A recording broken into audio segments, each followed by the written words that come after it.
పూరా లోకల్. వక్ఫ్ బోర్డు సవరణ బిల్లు పేరుతోటి అటు వక్ఫ్ బోర్డు పైన ఏ భూములు ఉన్నాయి అవన్నీ ప్రభుత్వ పరం చేసుకుందామనే ప్లాన్ లో ప్రకారమే వక్ఫ్ బోర్డు సవరణ బిల్లు తీసుకొచ్చారు. ప్రభుత్వం అంటే ఎవరు? ప్రభుత్వం అంటే ఎవరు? ప్రజలే కదా, ప్రజలకే చెందుతాయి. ఎందుకు ఒకరి పేరు మీద ఈడ మార్క్ పెట్టి చెవులు వచ్చి ఇది వక్ఫ్ ఇచ్చిరంటే చెవులు నువ్వు ఒప్పుకుంటావా? మనకు చట్టం ఉంది కదా, రిజిస్ట్రేషన్ యాక్ట్ ఉంది కదా, మరి ఎందుకు పట్టుకొచ్చిన రిజిస్ట్రేషన్ యాక్ట్? రిజిస్ట్రేషన్ యాక్ట్ ప్రకారం నీకు రిజిస్టర్ అయిన భూములు నీ ఉంటాయి, దానికి సెక్యూర్ కల్పిస్తాం, సెక్యూరిటీ ఇప్పిస్తాం. నీకు సపరేట్ కోర్టు ఎందుకు? ఫలానా నువ్వు హిందూ అన్న నీ భూమి ఆయన వస్తాడు, ఒక ఆయన వచ్చి మౌలి వచ్చి ఇది వక్ఫ్ బోర్డు కిందకి వచ్చింది, నీ వక్ఫ్ బోర్డు మీ తాత ఇచ్చిన నాకు చెవులో చెప్పిండు అని చెప్తారు.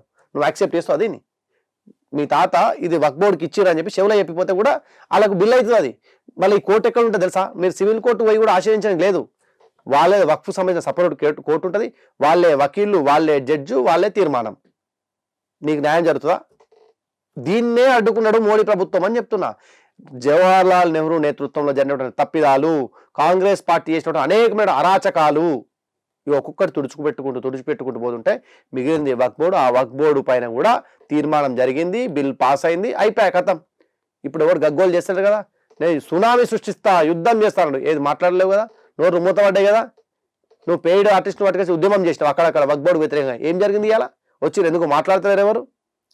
మొత్తం ఖూన్ బహాదేంగే అని చెప్పిండు. ఏడొచ్చింది? ఏం జరిగింది? ముస్లింలంతా కూడా విలువ చేస్తారు మోడీని. ట్రిపుల్ తలాక్ను తీసేసి మాకు అందరికి ఆత్మగౌరవాన్ని ఇచ్చినని ముస్లిం మహిళలు ఉన్నారు. అదేవిధంగా కశ్మీర్ అయితే 317 రద్దు చేసి కశ్మీర్ను పట్టుకొచ్చి 370 ఆర్టికల్ రద్దు చేసి కశ్మీర్ను భారతదేశంలో కలిపిన తర్వాత కశ్మీర్ అంతా కూడా హ్యాపీగా ఉన్నారు. ఆనాడు ఉద్యమం చేసిన వాళ్ళే ఈరోజు బీజేపీ సర్కార్ను ప్రైజ్ చేస్తారు. ఎందుకంటే అక్కడ దేశంలో ఈ దేశ చరిత్రలో ఎప్పుడు కూడా పీస్ఫుల్గా జరిగినటువంటి ఎలక్షన్స్ కాశ్మీర్లో మొన్న ఎలక్షన్ జరిగినాయి పీస్ఫుల్గా. అధికారంలో ఎవరైనా రావచ్చు, కానీ పీస్ఫుల్ ఎలక్షన్ జరిగిందా లేదా? మానిటరింగ్ చేసింది కేంద్ర ప్రభుత్వమా కాదా? అదేవిధంగా ఇక్కడ కూడా అంతే.